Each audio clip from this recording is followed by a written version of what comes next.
అధినేత పవన్ కళ్యాణ్ మరోసారి ఏపీ ప్రభుత్వంపై తీవ్ర స్థాయిలో విమర్శలు చేశారు. మంగళగిరిలో కార్యకర్తలతో సమావేశమైన ఆయన విభజన వల్ల, జగన్ అరాచక పాలన వల్ల ఎంతో నష్టం జరిగిందని అన్నారు. ప్రకాశం జిల్లాలో గనులు తవ్వుకెళ్తున్నారే తప్ప ప్రజలకు మంచి చేయడం లేదన్నారు. చిన్నప్పుడు ఫ్లోరోసిస్ కారణంగా తాము కనిగిరి నుంచి వెళ్లిపోయామని, ఆ సమస్య ఇప్పటికీ ఉందని పేర్కొన్నారు. తెలుగుదేశం పొత్తులో మనం ప్రకాశం జిల్లాలో వైసీపీకి ఒక్క సీటు కూడా రాకుండా చూడాలని పిలుపునిచ్చారు. ఉత్తరాంధ్ర కూడా వైసీపీ విముక్త ప్రాంతంగా మారాలన్నారు. 150 కోట్ల రూపాయలు ఖర్చు పెట్టే సత్తా ఉన్న ఎమ్మెల్యేలు ప్రకాశం జిల్లాలో ఉన్నారని, కానీ ప్రజలు మాత్రం పొట్ట చేత పట్టుకుని వలసపోతున్నారని ఆవేదన వ్యక్తం చేశారు.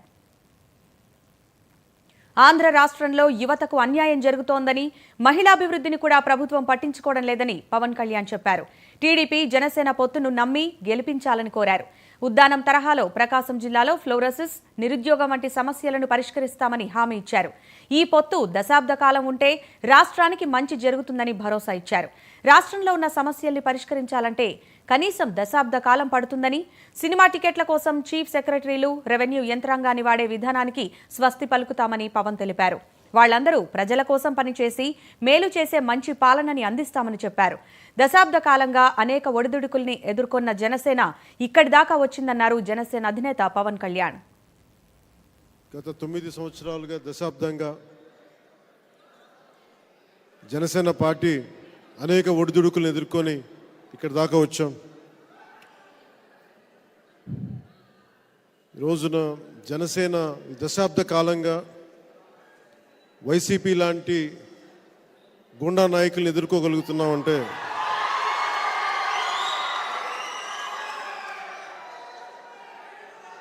యువత బలం,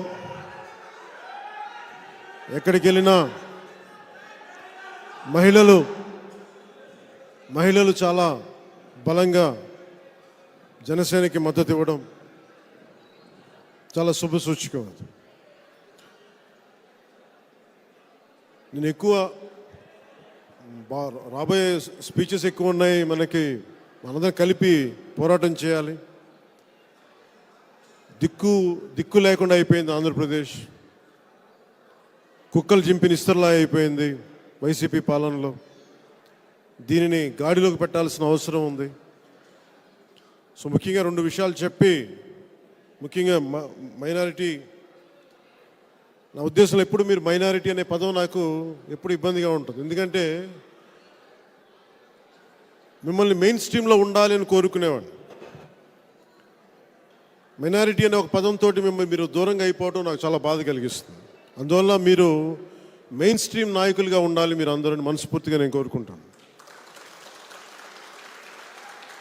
అలాగే ముఖ్యంగా మహిళలు ఉన్నారు, మా అక్క చెల్లెళ్ళు, ఆడపడుచులు. నాకు మతాల మీద చాలా చాలా గౌరవం. చాలాసార్లు నమాజ్ ఎప్పుడన్నా మన సభలు జరుగుతున్నప్పుడు నమాజ్ వినిపిస్తే చాలా మర్యాదపూర్వకంగా ఆపేస్తాను నమాజ్ అయ్యే వరకు. అది మీ అందరికీ తెలుసు. ముఖ్యంగా ముస్లిం సమాజానికి మీ అందరికీ ఒక భయం, ఒక ఇబ్బందికరమైనది ఏముంటుందంటే, నేను బీజేపీతో ఉన్నాను, అది అందువల్ల మేము రాలేకపోతున్నాం అని చెప్పి నన్ను ప్రేమించే